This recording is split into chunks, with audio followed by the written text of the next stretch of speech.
Hey, what is going on, everybody? Welcome back to the YouTube channel. It's been a couple weeks since you've seen me, but like I mentioned, guys, my videos are going to be sporadic on my channel, starting pretty much after those conference championship games. I'm doing the Super Bowl preview video for you guys today, so why don't I just go ahead and dive right into this? So we got the Los Angeles Rams facing off against the Cincinnati Bengals, a Super Bowl matchup that nobody predicted at the beginning of the season.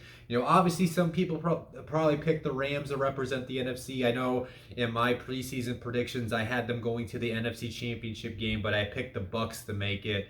And then obviously nobody picked the Bengals. I mean, I'm pretty proud that I said the Bengals could win the AFC North. But even though I saw a good team, a sneaky good team back in August in the Cincinnati Bengals, I'll be honest, I did not see them going to the Super Bowl. That's for sure. So kudos to Zach Taylor and that whole roster for that great comeback against those Kansas City Chiefs a couple weeks ago in the AFC Conference Championship game. Now this game starts at 6:30. At least that's the listed time, but we all know with the Super Bowl, there's all the pregame festivities, the national anthem. So I'm sure this game will probably end up kicking off closer to 7 than 6:30. But who knows? Maybe they run a tight ship and we get that kickoff on time this year. And one thing to note before I get into this preview, now we got the Rams against the Bengals in LA at the Rams home stadium. But something to note, this is technically a home game for LA, but the one thing to note is every year they rotate who's the home team, either the AFC or the NFC. So the AFC is actually the home team this year. So the Cincinnati Bengals will actually be in the Rams locker room.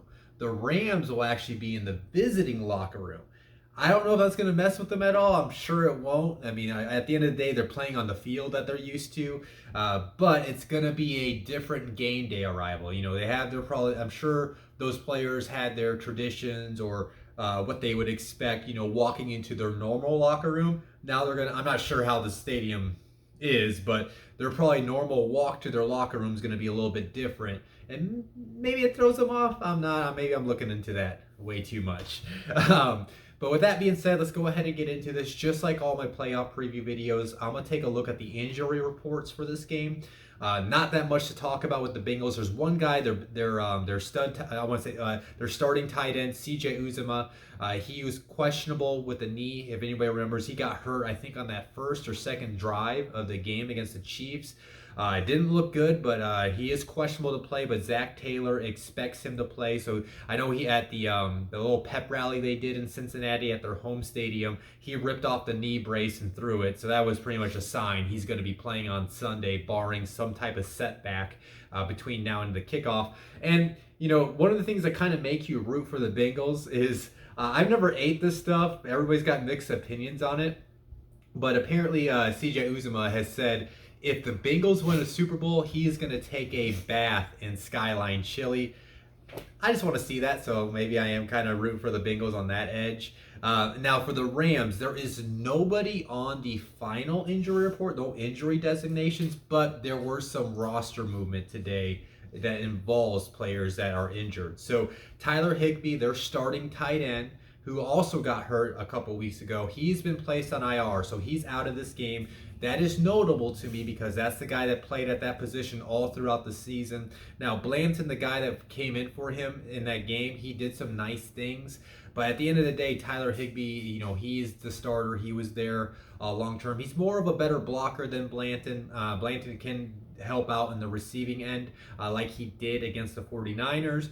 But regardless, that is a notable injury to me. It's something to take note. But they got so much firepower on that offense that they can work around that. And I mean, he was what? The third or fourth option in their passing attack. And then Joe Noteboom, their backup left tackle, who filled in for Andrew Whitworth against the Bucks a few weeks back. He's been placed on IR, so he's unable to suit up for this game. But what they did is, for those two roster spots, they activated Darrell Henderson. So they have a stable of backs to use between Cam Akers, Darrell Henderson, and Sony Michel. So they can rotate those guys and keep them fresh throughout the game, assuming that Darrell Henderson's back to normal. And then the one that I'm noticing that I've caught my eyes, they activated Sebastian Joseph Day. He's an interior defensive lineman that can help, be in the rotation. He can help rush the quarterback, help stuff the run. So that's another guy that can keep that really good defensive front for the Rams fresh throughout the game by activating him to the active roster. So those are all the notable injuries for the Super Bowl to cover. So what I'm going to do is I'm going to do what I did always. I'm going to take a look at a opposing offense against the defense. So since the Rams are technically the away team, I'm going to start with their offense against the Bengals defense. So as you guys can see these numbers, the Rams offense has been an offense that normally leans heavily on the pass throughout the season, but again, I was saying this in the Rams preview videos throughout throughout the playoffs. Now I forget we're into February, not January anymore. It's so weird with the late schedule, with the Super Bowl being in mid-February. But anyways, that's what the team was, but Cam Akers came along, Sony Michel came along in the last part of the year. They've been able to get some rushing game going, but when you look at the numbers from the regular season, they were 9th in total yards. They averaged 372.1 yards a game. Rushing yards only averaged 99 yards a game, which was 25th in the NFL. Passing yards per game, they averaged 273.1. Is a top 5 passing offense, and then they put up around 27.1 points a game as an offense, and that's tied for 7th. So they average, right underneath 4 touchdowns a game. Now, when you look at the Bengals defense, as in the terms of numbers, this doesn't really match up well with them. Because when you look at the total yards per game, middle of the pack, their defense, they've given up 350.8, that's 18th. The rushing defense, that's their strength, right? They only given up 102.5 yards a game, that's 5th in the NFL. But that's not necessarily the strength of the LA offense, right? So even though they could get a rushing game going, they got a stable of running backs, some solid backs in the backfield with Stafford. But at the end of the day, they are more of a pass-heavy team. Now, their passing yards a game, they've been giving up 248.4. That's 25th in the NFL. That's, those numbers aren't favorable for them. But, when you look at the secondary, they are guys like Jesse Bates, Chidobe Awuzie. Those are guys that can maybe create some turnovers, and that's what they're going to have to do in this game. And then lastly, they've given up 22.1 points a game, 17th in the NFL.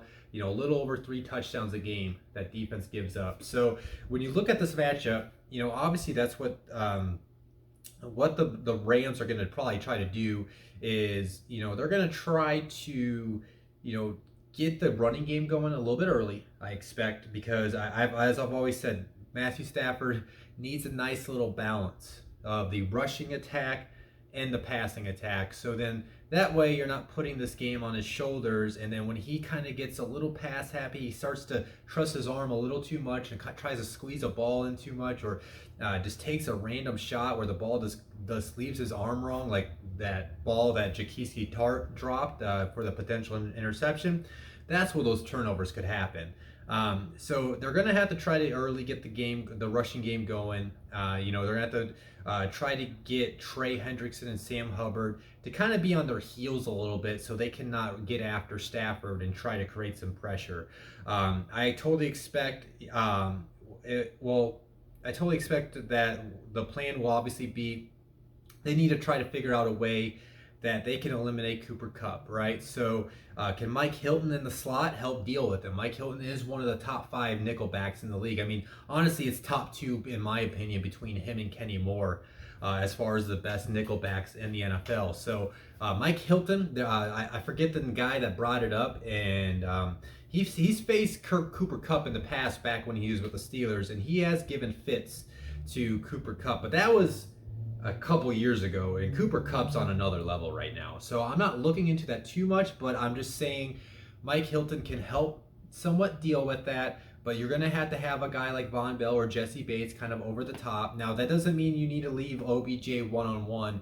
You got to keep an eye on him because he can be super explosive and be the X factor in this game for that Rams offense. So again, what I think the Rams will do is I think they're going to come out early. I think they're going to try to get the rushing attack going, and then I think they're going to try to build their passing attack off the rushing game where they can go into the play action, and when they get to the play action plays, that's going to allow OBJ to work his one-on-one matchups, and then they're going to need a guy like Van Jefferson, Blanton at the tight end spot. They're going to need maybe 2 or 3 other guys, maybe one of the running backs in the screen game to step up and help out, because I do think they're going to try to do their best to eliminate Cooper Kupp out of this offense. Now, when you look at the Bengals defense, that's what I would probably do. It's hard to contain him, but you cannot let Cooper Kupp run free. You just have to. It's the one thing you cannot do. Too many teams have done that this season, and then what they need to do is they just got to dominate in the trenches, right? Like, don't let them get the rushing attack going early in the game. It's been one of your strengths. DJ Reader's a really good D tackle in the middle of the defense, and have him eat up that space. And then guys like Trey Hendrickson and a guy like Sam Hubbard have to dominate off the edge and get that early pressure on Stafford and try to force him into those decisions where he is forcing the ball into tight holes that could result into those interceptions. Now, the thing is, they're going to probably give up a lot of yards. And I think I said this in my Bengals Chiefs preview too. They're going to have to accept that the Rams are going to get them. And the Rams are going to probably march down in scoring position. This defense is just like what they did at the back end of that first half where they made that stuff at the fourth and goal against the Chiefs. And then what they did, it won't be the same game plan. They were dropping 8 people in coverage. But then what I'm trying to get at is the Chiefs were moving the ball against them, but they were failing to get to the end zone in the second half, right? So that's what they're going to have to do against this Rams defense, is a little bend but don't break. You got to understand there's going to be drives that Matthew Stafford's probably going to get a chunk play to Cooper, probably to OBJ. They're going to get past the 50 and start marching in the scoring position, but they just got to tighten up, keep eyes on Cooper Kupp. Don't let OBJ slip past the cornerback for an easy dump off or a touchdown, and just hold them to field goals. If they can do that, then I think that's going to help out the Cincinnati Bengals. Now let's go ahead and talk about the different matchup between the Bengals offense against the Rams defense. Now, when you look at the Bengals offense, it's been a team that's more of a pass-heavy offense, but as I said throughout the playoffs, Joe Mixon's a really good running back. He finished in the top 5 for rushing yards as an individual this season. But when you look at the numbers, total yards per game, they averaged 361.5, that's 13th in the NFL. Rushing yards a game, only 102.5, 23rd in the NFL, but they averaged 259 yards a game, which is 7th in the NFL, top 10 passing attack, and they also averaged 27.1. So them and the Rams offenses have averaged at least almost 4 touchdowns. So if the defenses don't step up, this is kind of setting up for a high explosive barn burner type of matchup when you look at that. Now, taking a look at the Rams defense giving up around 344.9 yards total, 17th in the NFL. They're kind of like the Bengals defense, right? Really good against the rush. That's not really their favor. So they do keep teams to around 103.2 yards a game. That's 6th in the NFL. Passing yards a game, they give it up a 241.7. That's 21st. That's bottom 10 of the league. And they give up around 21.9, tied for 15th. So they still give up around 3 touchdowns. When you look at these numbers, these teams are very similar, right? Pass-happy offenses that have the running backs that can take over a game on the ground if everything can click with their offensive line.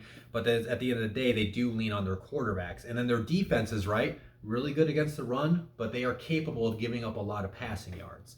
So when you look at this game plan for the Bengals offense, I think it's the same thing. Now, this is something I did not bring up. Remember, Zach Taylor, he was the quarterback coach underneath Sean McVay before taking the Cincinnati job. So he is going to have some familiarity with his opponent, and he can help out his defense be ready for the Sean McVay offense. I should have mentioned that before I moved on. But anyways, he's also going to kind of know what Sean McVay likes out of his defense, even though this is a different defensive coordinator with Raheem Morris. He was not there. He just started there this past year. So I wouldn't say he's too familiar with this defense as their lead guy on the offensive side of the ball. But I think they should go with the same game plan what I said about the Rams. I think the Bengals need to come out, try to get the rushing attack going with Joe Mixon. Not only try to get the rushing attack going, but try to get some screen game going, not just only with Joe Mixon, but maybe try to go throw a screen to Jamar Chase, a few of those, and try to get the defensive front on their heels. I mean, I'm not going to be the first one. I'm probably the 100th person that you've heard say this. The biggest thing that could totally blow this game up, in my opinion, where the Rams could blow out the Bengals, is if the Bengals offensive line is just atrocious. Aaron Donald has like 3 sacks in the first game. Von Miller has came off the edge and stripped Joe Burrow for a strip sack fumble recovery. That's if that happens, I honestly could see also on the Rams up big, and this is a boring game. Please don't let that happen. Come on, Bengals. I'll get to my prediction and who I think is going to win at the end, but let's just not have a bad game. That's how I can see it having a bad game, is if the Rams defensive front completely dominates, and not only they dominate where like they can't get anything going on the ground, but they're like getting so much pressure on Joe Burrow that he has no time to dissect the defense. Now, if they're able to give him a little bit of time, I think he can pick apart this Rams defense. That secondary has had their struggles. They've dealt with injuries. Darius Williams has kind of had his struggles in the playoff run.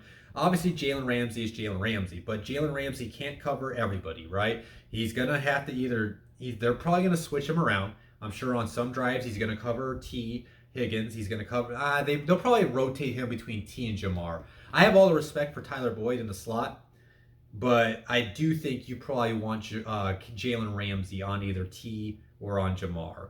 But one of those guys is going to have a matchup, and that's also going to leave Tyler Boyd one-on-one matchups in the slot. And then, like I said, as long as CJ is him, if CJ is CJ, he can be an X factor too. Against this Rams defense with those linebackers, because I don't really think their linebackers are that great in coverage, in my opinion. So the way I view it, though, Bengals need to come out, try to get Joe Mixon going early, maybe some quick screen game stuff, kind of try to get that defensive front on their heels, and then, allow Joe to get comfortable, allow that offensive line to gel early and get comfortable, and then I think Joe is going to be able to pick them apart for a few touchdown drives. Now, when you flip sides of the ball, I basically said the recipe to success. Rams defensive front, just completely dominate the trenches, get early pressure on Joe, sack him as much as possible, and you got to make sure you get your hands on him, because the Chiefs got back there, but he was able to be mobile enough, able to extend plays. He can run for first downs, and he can throw on the run, and his receivers and his skill set guys at the skill position players are so good at making sure they can work themselves open. And then obviously Jamar can just take over, one quick screen, one quick slant route, and take it to the house and make this a pretty interesting game. So either way, I think both offenses match up well against their defenses. So that's why I'm thinking this, as I've worked my way through this, is it's going to be a high scoring game. I do think we're going to see both teams get to 28 points. But this definitely does feel like this is going to be the first team to 5 touchdowns, right? It's going to be who will do that. So I've talked about both teams. I've been workshopping this, as you guys cannot tell. I put a tweet out there yesterday, like, I don't know who I'm going to pick, really. I mean, that's what I said yesterday, right? I don't know who I'm going to pick, because I don't really have a rooting interest, because when I say that, is because it seems like most years I've always had a team like, yeah, I want to see that team win. I'm happy if the Bengals win. I'm totally cool with the Rams win, right? I could see either team winning this matchup. Now, my head says the Rams should win. So the reason why my head says the Rams should win is because this is a more experienced team. Most of those players on that roster have been there before. Sean McVay has been there before. And he's been with Zach Taylor, so I know they both know each other, but I would say Sean McVay probably could anticipate more tendencies out of Zach Taylor than what Zach Taylor could anticipate out of Sean McVay. Just my opinion on that. And they're going to be comfortable. They've been in their home city all week, so it's not like they've been super distracted, because they're able to go be at their homes while the Bengals have been having to stay at a hotel all week long. So everything says the Rams should win. And then my heart says, like, everybody that's been following along knows I love Joe Burrow. I've been high on him since his final year at LSU. And they got something special about that team. There's some mojo going with that team. And I just think that epic comeback with being down 18 points in the second half, that's got to give you confidence heading into this matchup. And it's just like, it just feels like it's gonna be one of those games where whoever has the ball last, right? Whoever has the ball in the final 2 minutes that can put their team either in field goal position or to go down, march down the field, and get the go-ahead touchdown score. Man, I've been tossing back and forth on this throughout the last 2 weeks. I'm at the end of this video, so I have to make a game pick, right, guys? And I'm doing it. I'm picking the Bengals. Why not? I love Joe Burrow. What I'm going to say is I think Matthew Stafford throws a key interception in the fourth quarter. It gives that Bengals the ball back, and Joe is able to march down the field and to get the touchdown. I'll say, like, let's just say this. I could see the Rams being up 31-28. And maybe Stafford doesn't throw the interception. Maybe I shouldn't throw him underneath the bus. I can see the Rams being up 31-28. Burrow gets the ball back and matriculates the ball down the field. Hits Jamar, hits T, hits Tyler, gets him down there, and then he finds Jamar in the back of the corner of the end zone on like some type of out route. Maybe 15, 20 yards away. They score the touchdown. Not enough time for the Rams to go down and score, and they win 35-31. I'm gonna do it. I'm gonna pick them. I thought I was gonna end up picking the Rams because my head says that. But at the end of the day, I love my man Joe Burrow. So I'm going to go ahead and pick the Bengals. Rob, if you watch this, I apologize. Listen, buddy, if your Rams win, I just hope it's a good game. And I'm going to be so happy for you and all Rams fans because I'm fine with whoever wins this game. I just happen to be a Joe Burrow stan. So I'm going to go ahead and pick the Bengals on this one. But like I said, I could see any team winning this. But yeah, that's the video, guys. My Super Bowl preview video. Hope you guys enjoyed this video. If you did, as always, hit the like button. If you have not subscribed to my channel, please hit the subscribe button. I got some plans for the off season. I'm going to be doing some draft related content. That will be coming out more closer to the draft. I have started doing my scouting over the last couple weeks.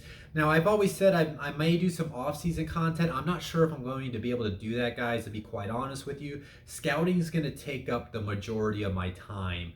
And I want to make sure I'm very thorough on watching these players, and I want to be able to get to every position group wrapped up by the end of March so I can start creating videos as the draft approaches in April. So you guys are more than likely not going to see a video on my channel for what is the middle of February, probably for maybe a month and a half, and I hope that doesn't lead to anybody unsubscribing. It's just that I really want to do my scouting this year because I skipped last year. I needed a mental break from doing the grind for 3 or 4 years in a row, and I just had to figure out my personal life and whatnot. So I really want to get into this class because I wasn't really able to get too deep into last year's class. So I want to get deep into this year's class. It's one of my favorite things to do is scout. So there will be some top 5. I'll probably do top 5 videos for each position group. So stay tuned for that. I'm not sure, and who knows, maybe I will drop that sooner than later. Maybe because I'm already watching the quarterback, so maybe I go ahead and get my top 5 ready, and I can maybe get that done. But I like to do more into their background and hearing those guys speak, and it kind of helps me adjust my rankings too. So I'm trying to. I always like to try to collect as much information on those players before I finalize my rankings. So with that being said, I'm gonna get off of here. I hope you guys enjoy Super Bowl Sundays, one of the greatest days of the year. I love football, and this puts the punctuation. At the end of the season, this is what we all went for, or have been waiting for, to see who will be the Super Bowl champions here. So good luck to the Rams. Good luck to the Bengals. Let's put a good performance on there. I'll talk to you guys whenever I do my first draft video. Unless, I will say this. Maybe if there's like a huge trade, maybe I hop on and do a reaction thing. But I will be doing like preview videos for next season too to talk about all the off-season moves. But maybe if there's something notable, I'll hop on and do a reaction video so you guys can get some content from me. But stay tuned for that, and make sure you subscribe to my channel so you know when I drop the latest.